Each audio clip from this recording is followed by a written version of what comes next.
Hello everyone, this is Dr. Greg Aldred and welcome to eddc608 week 1. Each week we will produce a video introducing the topics for the week and explaining some of the more important things that you'll need to learn and look out for.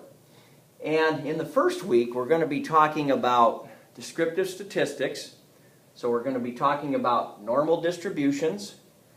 We're going to be talking about what a standard deviation is, and we're going to be talking about z-scores. Okay, so welcome to the course, and let's begin. Now, first of all, most people are familiar with what's called the bell curve. Well, technically, it is called a normal distribution.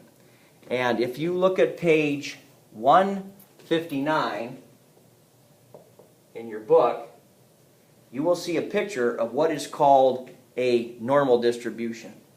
And a normal distribution is such that the mean, the median, and the mode are all the same numbers, and the distribution is symmetric next to on each side of that value. Okay? The other thing to note is that not all distributions are symmetric. Some of them are skewed to the right, some of them are skewed to the left. And in those distributions, the mean, the median, and the mode are not all the same number. And there's some good pictures of those in your book on page 167. Page 167. Now, the important thing to know about the normal distribution is what is called the empirical rule.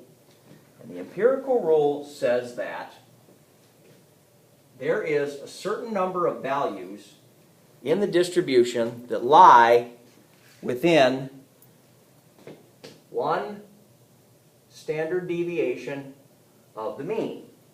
And in the book, that tells us that about 68% of all the values are within plus or minus 1 SD. And if you look in the picture, it will tell you that 95% of all the values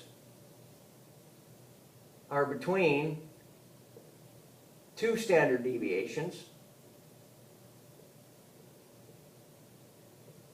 and that 99% of all the values are plus or minus 3 standard deviations. Now, in this week, when we develop a normal distribution, ours will be what's called a discrete distribution. So, for instance, if we have 4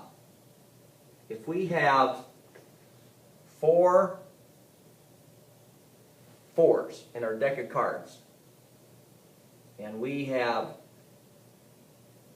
3 3s, and we have 3 5s in our deck of cards, and then let's say we only have 1 2 and we have 1 6.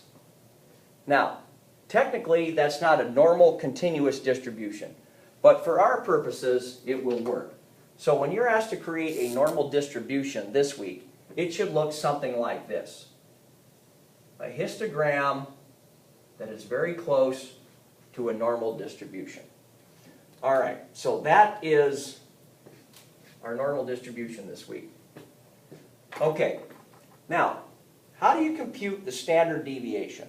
Well, the standard deviation is a measure of how far away of the width of the distribution.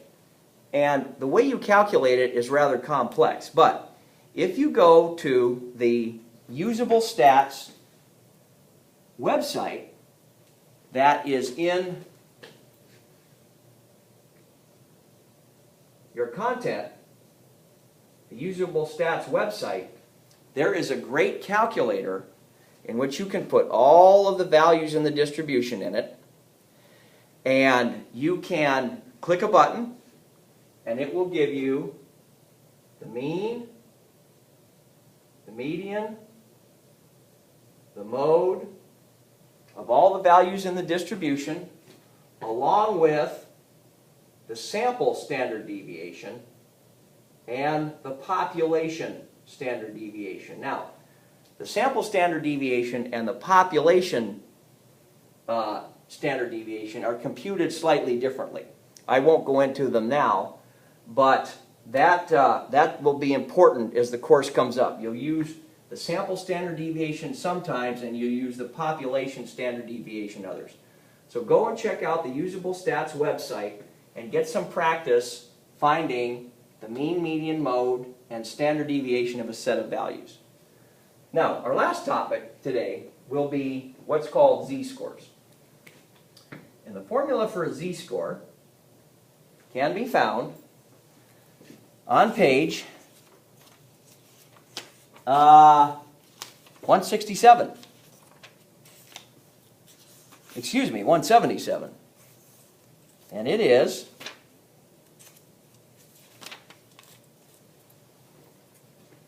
the value that you're looking for minus the mean divided by the standard deviation.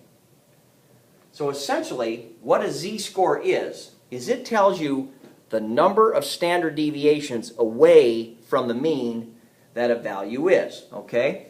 So if you look in your book on page 177, the value 7 in the distribution, which has a mean of 5.47 and a standard deviation of 1.46,